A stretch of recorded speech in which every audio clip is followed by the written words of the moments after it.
We've got a lot of territory to cover today, so let's get going. First and foremost, what do you think of my new glasses? All right, having taken care of the important stuff, let's get to the Torah portion of the week. The Seder of Bechukotai. The Seder of Bechukotai is loaded with some nice promises, but some very, very bad curses if we do not observe God's commandments. It's interesting to note that Nachmanides, the Ramban, writes on these blessings and curses the following. In general, then, when Israel is in perfect accord with God, constituting a large number, their affairs are not conducted at all by the natural order of things, neither in connection with themselves nor with reference to their land, neither collectively nor individually. For God blesses their bread and their water and removes sickness from their midst, so that they do not need a physician and do not have to observe any of the rules of medicine, just as he said, for I am the eternal that healeth thee. Do you hear that promise from God? We, the Jews, are treated differently than any other people. God raises us above the natural to the supernatural. The Jews are different. Let me show you some natural differences that have recently occurred. This coming Sunday and this coming Monday are national holidays, one in Israel and one in the United States. Do you remember that old song, What a Difference a Day Makes, 24 Little Hours? Well, here we are celebrating on Sunday the reunification of Jerusalem, that marvelous moment in time that we've prayed for 2,000 years. It's a day of celebration throughout Israel.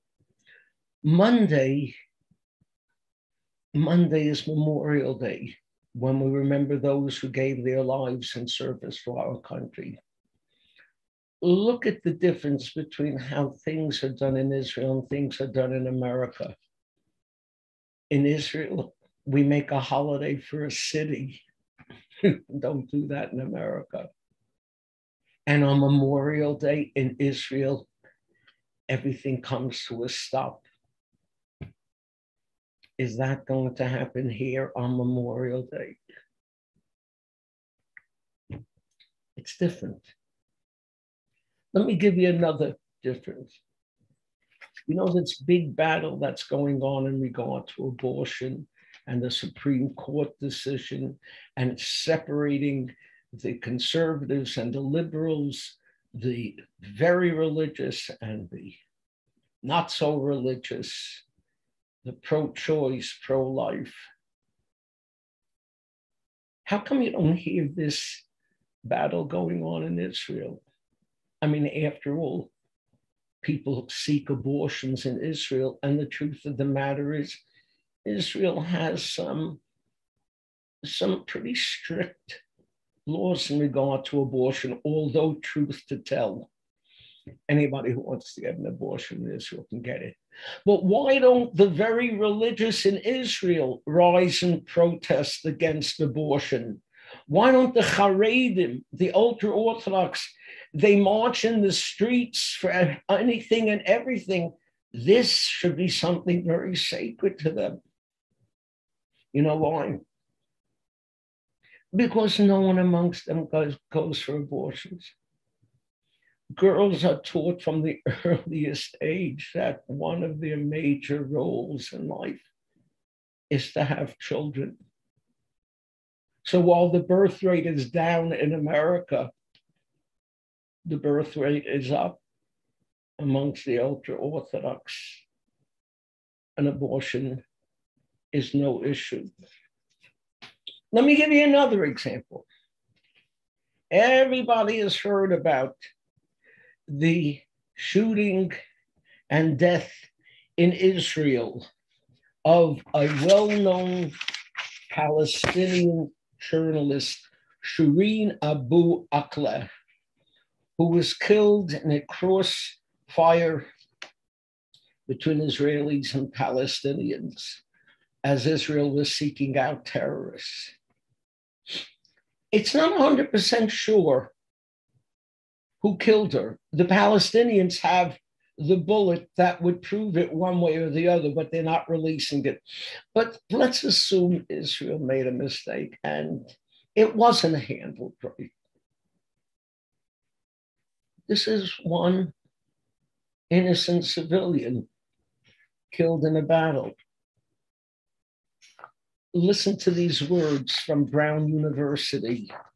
They've studied this, and they write the US post 9/11 wars in Iraq, Afghanistan, Yemen, Syria, and Pakistan have taken a tremendous human toll on those countries.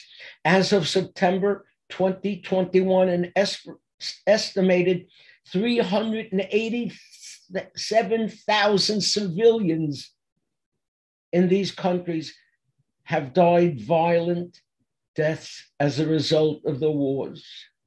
People living in the war zones have been killed in their homes, in markets, and in roadways. They've been killed by bombs, bullets, fire, improvised explosive devices, and drones. Civilians die at checkpoints as they run off the road on military victories, when they step on mines or cluster bombs. 387,000 innocent civilians have been killed in America's wars. Do you see that splashed across the front pages of our newspapers? One Palestinian journalist. And you'll say, well, she's a journalist. So let me read you this from UNESCO. Promoting the safety of journalists and combating impunity for those who attack them are central elements within UNESCO's support for press freedom on all media platforms.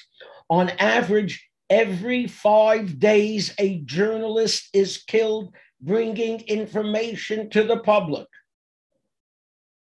Every 5 days, a journalist is killed for bringing information to the public. Have you heard about those journalists? Only when Israel may be guilty does it become front page news. We're treated differently. Sunday is Yom Yerushalayim. We celebrate the reunification of Jerusalem. There's no other country in the world that is asked to divide its capital city. No other.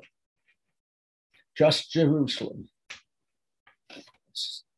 It's equally holy.